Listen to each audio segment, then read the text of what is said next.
Meet Andrew Sell from Cedar Rapids, Iowa. He calls himself the greatest comic book fan of all time. Even writes poetry about comic books. He thinks that Han Solo would beat Indiana Jones in one-on-one battle. Meet Joe Slepsky from Chicago, Illinois. He owns over 30,000 comic books and thinks Indiana Jones would whip Han Solo's behind. Greetings, troops. This is your beloved Generalissimo, Stan Lee, with a new FanWars question of vital import. It's up to you to decide. Would Indiana Jones kick Han Solo's butt? Now, Indiana Jones is most known for his iconic whip and his understanding of different cultures and civilizations. Sure, he's smarter than a whip, but he also has a mean right hook that somehow always allows him to get the girl. Han Solo is a smuggler instead of a professor. He trades Indy's whip for the famous DL-44 heavy blaster pistol, and he makes no bones about shooting first. And he did shoot first. But would Han Solo be enough without his partner in crime Chewbacca or the Millennium Falcon to kick Indiana Jones' butt in a battle? Or would Indy outsmart him and whip his butt? Let's turn it over to our FanWars court and the most honorable judge, Jace Hall. All rise. FanWars is now in session. The Honorable Jace Hall is presiding. Good afternoon, everybody. Please be seated. Welcome to the FanWars court. Before we get started, I'd like to introduce our esteemed celebrity jury panel. We have Brian Thompson the Wise. We have Cara Santamaria. And we have Jay Wilson. This is your celebrity jury panel. Now, please present your case. I believe that Indiana Jones would be the victor in this Harrison Ford on Harrison Ford fight over Han Solo. And primarily, the reasons are Indiana Jones is an improv master. He can take a situation, flip it to his own ends, and not rely on random luck or chance to get the job done. He can fly planes. Would he have to get behind the yoke of the Millennium Falcon? He could be able to. He has shown himself to actually complete the goals that he has gone after. When you look at Han Solo did not blow up the first Death Star. He did not blow up the second Death Star. In my opinion, the only time that Han... Excuse me, I'm sorry to interrupt. You in the audience there, Gleep and Glop, no talking. This is your only warning. The bailiff will escort you out if you continue. Thank you.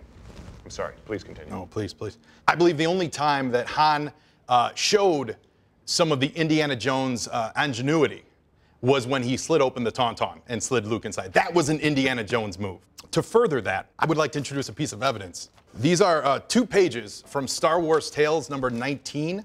It's an officially approved, licensed Lucas comic book put out by Dark Horse Comics. It was an Elseworlds tale where Han Solo and Chewie and the Millennium Falcon went through a wormhole and they ended up on current day Earth. Within minutes of landing, as you can see in those pictures, Han Solo got a chest full of arrows and died immediately. Han stepping into Indy's world, he's dead meat, and this is the proof, licensed by Lucas, to prove it.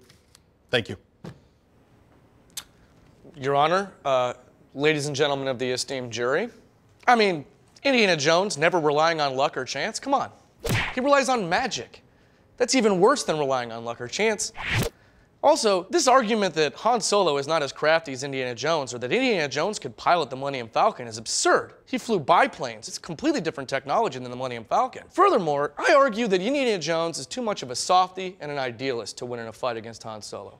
Han Solo's a pragmatist. He's a practical thinker. He's cunning. Indiana Jones, he's too worried about his hat, the girls he's hanging out with. He's a college professor. I mean, Han Solo, while he was blind, went toe-to-toe with Boba Fett. Indiana Jones is afraid of snakes. Indiana Jones gets nervous in the club Obi-Wan. Han Solo is straight chillin' in the Mos Eisley Cantina. You're not gonna be laid back in a wretched hive of scum and villainy unless you know how to handle yourself in a fight. And with that, I'll rest my opening case.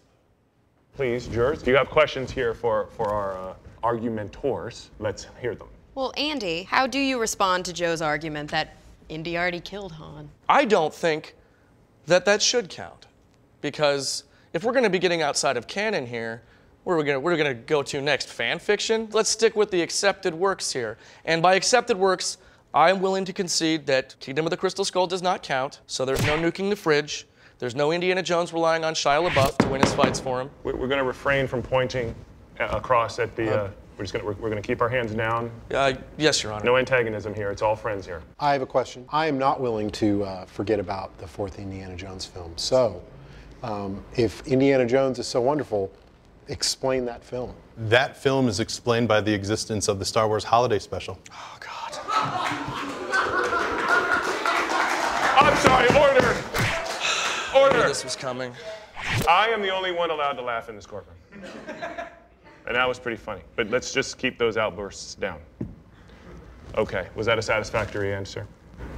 Excellent. So at this stage of the process, I'm going to ask my celebrity jury panel to rise and head to the deliberation chambers. All right, so we have Andy representing Han Solo and Joe representing Indiana Jones. So Andy versus Indy. Andy versus Indy. Yes. I wrote right here, under Indy, seems like an open and shut case. Han and Indy have fought before.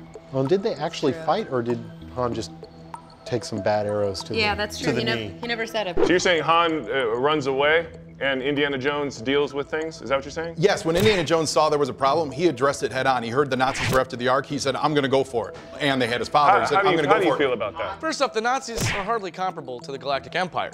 The Nazis took over a section of Europe. Granted, it was a pretty large section, but not an entire galaxy. I don't think it's quite fair to say he runs from trouble. He avoids detection, yes, but when he's in a situation that he can't run from, he deals with it. So we decided? I think it's unanimous. All right.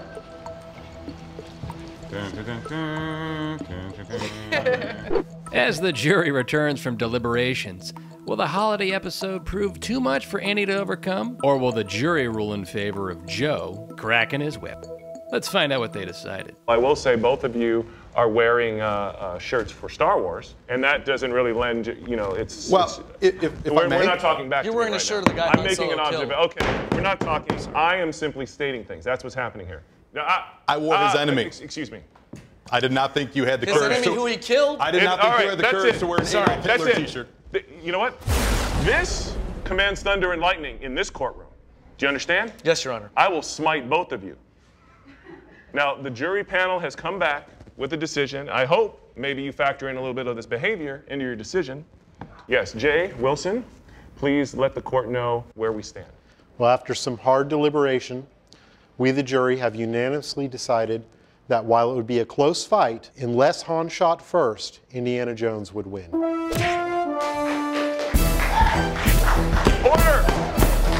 How many times do I have to call order in this court? This is not a sports event, gentlemen. Apparently in the matter of Han Solo versus Indiana Jones would defeat Han Solo. That is the decision of this court and our celebrity jury panel.